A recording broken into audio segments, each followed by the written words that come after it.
Hai, Assalamualaikum warahmatullahi wabarakatuh. Saya Nabil Lutfiana, NIM 1862201269. Pada kesempatan kali ini, di materi metodologi penelitian, kita akan membahas mengenai uji normalitas dan uji asumsi regresi linear berganda. Tanpa berlama-lama, yuk kita masuk ke video selanjutnya untuk pembahasan mengenai uji normalitas dan uji asumsi regresi linear berganda. Nah, untuk melakukan analisa regresi berganda ada beberapa asumsi yang harus dipenuhi terlebih dahulu, yaitu yang pertama ada uji asumsi normalitas, yang kedua ada uji asumsi multikolinearitas, yang ketiga yaitu ada asumsi heteroskedastisitas, lalu yang terakhir yaitu ada uji korelasi. Nah, kita akan bahas di materi di video selanjutnya. Yang pertama yang akan kita bahas terlebih dahulu yaitu ada uji normalitas. Nah, uji normalitas ini dilakukan untuk menguji apakah suatu model regresi atau suatu variabel itu independen dan variabel dependen. Nah, maupun keduanya mempunyai distribusi normal atau tidak normal. Dan apabila jika suatu variabel tidak terdistribusi secara normal, maka hasil uji statistiknya itu akan mengalami penurunan. Nah, pada uji normalitas ini, data dapat dilakukan dengan menggunakan uji one sample Kolmogorov-Smirnov, yaitu dengan ketentuan apabila nilai signifikansinya di atas 5% atau 0,05. Dan jika di atas 5% itu, maka datanya memiliki distribusi normal. Nah, sedangkan jika hasil uji one sample Kolmogorov-Smirnovnya itu menghasilkan nilai signifikan di bawah 5% atau 0,05, maka data tidak memiliki distribusi normal. Yuk kita simak pengaplikasiannya pada aplikasi SPSS mengenai uji normalitas. Kita akan masuk ke pembahasan yang kedua, yaitu uji asumsi klasik multikolinearitas. Nah, uji asumsi ini digunakan untuk mengukur tingkat asosiasi atau keeratan hubungan atau pengaruh variabel bebas dengan melalui besaran koefisien korelasi. Nah, di sini yaitu nanti setelah kita ada pengujian menggunakan aplikasi SPSS, itu ada muncul statistik dan correlation. Nah, statistiknya itu harus lebih dari 10 dan correlation coefficient itu harus kurang dari 0,01. Yuk kita simak pengaplikasiannya di SPSS.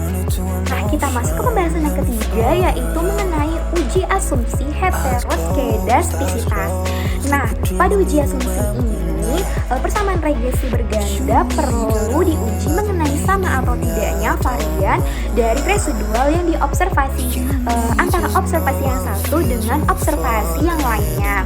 Nah, jika residual mempunyai varian yang sama, maka bisa juga disebut dengan homoskedastisitas. Nah, jika variannya tidak sama, disebut terjadinya heteroskedastisitas. Nah, persamaan regresi ini jika baik itu tidak terjadi, yaitu heteroskedastisitas.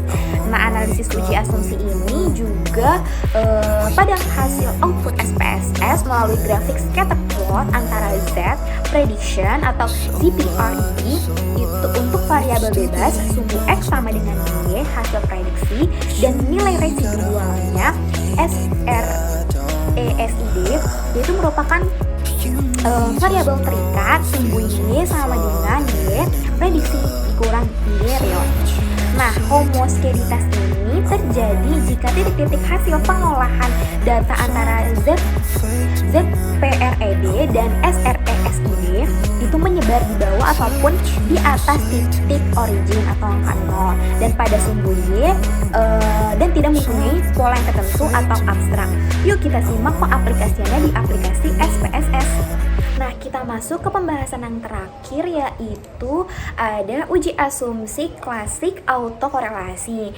Nah, pada uji asumsi ini persamaan regresi yang baik adalah tidak memiliki masalah autokorelasi.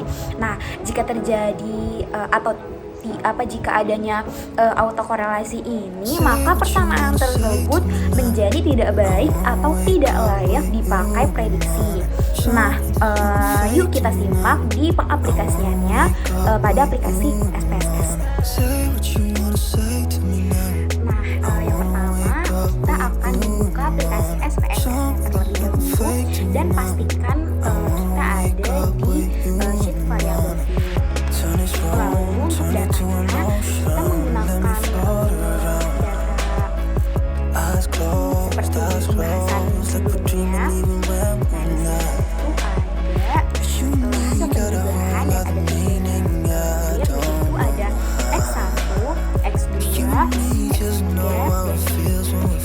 itu juga kita copy butir-butirnya terlebih dahulu di sheet baru. I wanna wake up with you in the morning. Say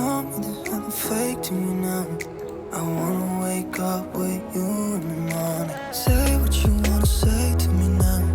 I wanna wake up with you in the morning. Show me there's nothing fake to me now. I wanna wake up with you in the morning.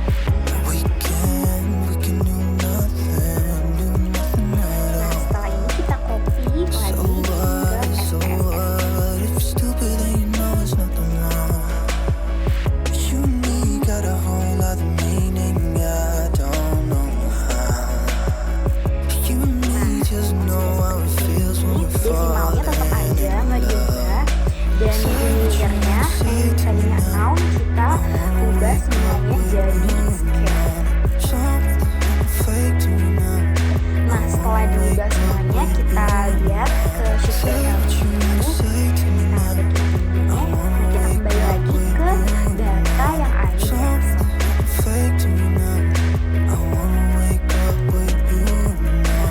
Kita copy data dari X1, X2, X3, dan Y-nya. Kita copy semuanya.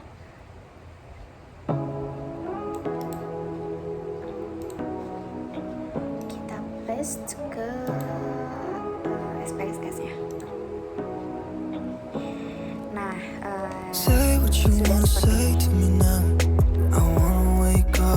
ini. Nah, setelah sudah seperti ini, kita klik ke Analyze, lalu ke Regression, dan kita klik Linear.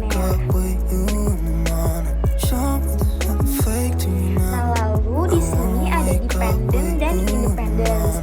Nah, untuk di Dependentnya itu kita isi dengan Y, dan jika untuk di Independentnya kita isi dengan X1, X2, dan X3.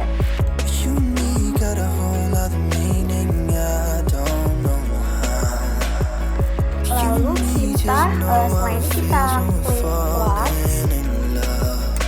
dan untuk Y-nya kita isi dengan spreadsheet, dan untuk Y-nya kita isi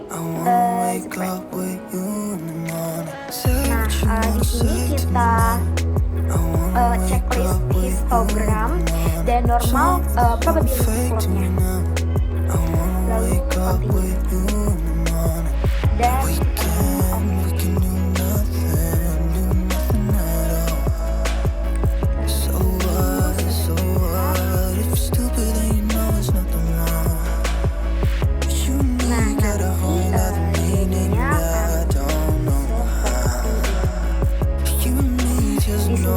Dan variabel enter, ada model summary-nya, ada ANOVA-nya, ada koefisiennya, dan lalu residual statistiknya juga, ada ini histogramnya, ini normativity plot of regression-nya, dan ini ada scatter plot-nya.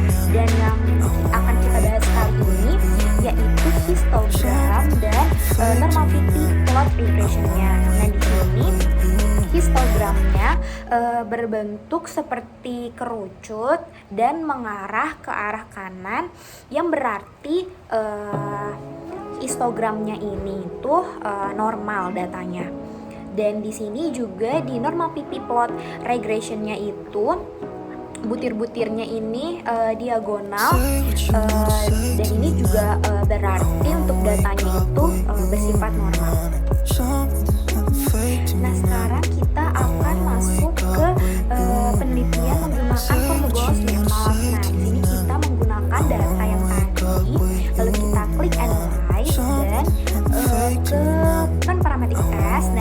Next ini kita ke Legacy Dialogs, dan di Legacy Dialogs kita klik one sample. Nah di sini kita masukkan dari X1, X2, X3 ke tes variabel listnya sampai lalu kita klik OK.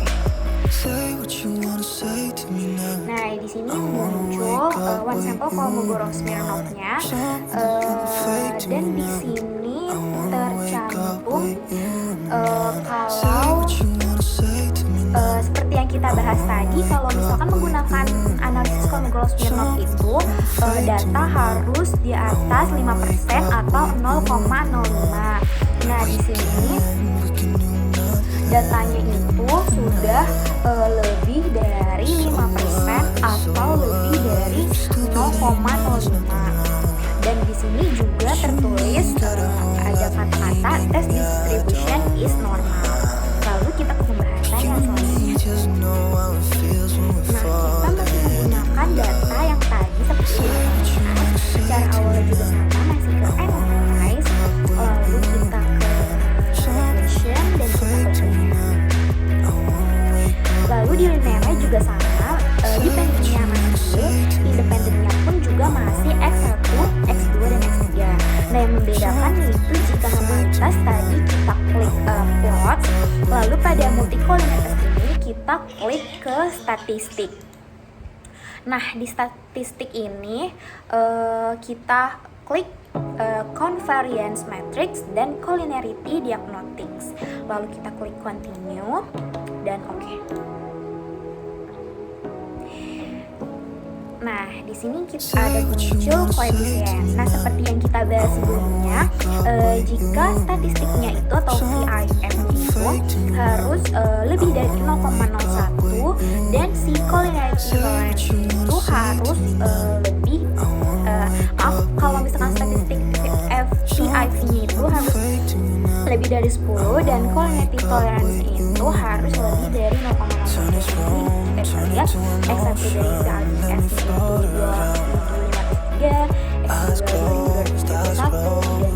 2.503, X2 2.231, dan di sini juga lebih dari 0,01 yaitu ada 0,100, 0,410 dan ada 0,375. Nah, dan di sini bisa dikatakan atau bisa disimpulkan kalau pengujian ini bebas dari multi-collinear test. Nah, di sini kita masih menggunakan data yang tadi, lalu kita klik analyze.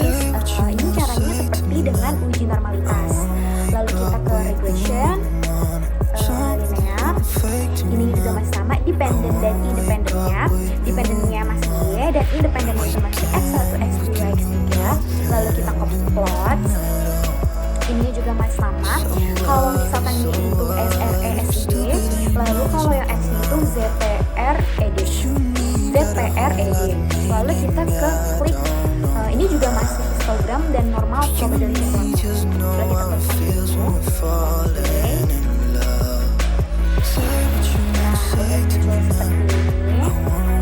Lalu kita lihat di scatter plotnya. Nah di sini scatter plotnya itu titik-titiknya itu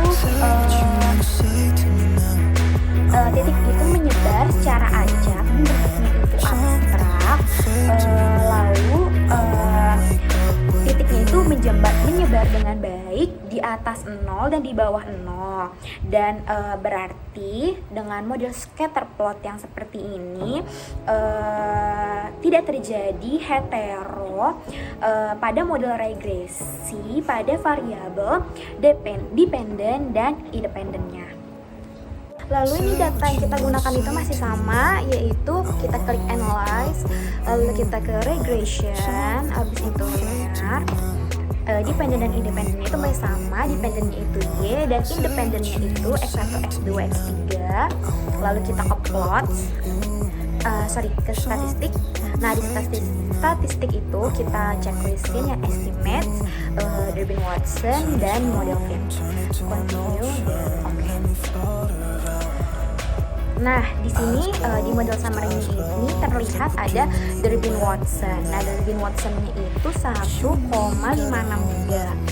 Nah, M-nya itu 70. Nah, sekarang kita akan cari di tabel Durbin Watson 70 dari K3. 70 dari K3. Nah, di sini 70 dari K3 itu 1,7028. Nah, otomatis dari K3 ini lebih besar. Ya, lebih besar daripada Durbin Watson-nya. Maka bisa disimpulkan kalau pengujian ini merupakan autokorelasi. Sekian dulu pembahasan untuk metodologi penelitian kali ini. Semoga bermanfaat dan kurang lebihnya mohon maaf. Wassalamualaikum warahmatullahi wabarakatuh.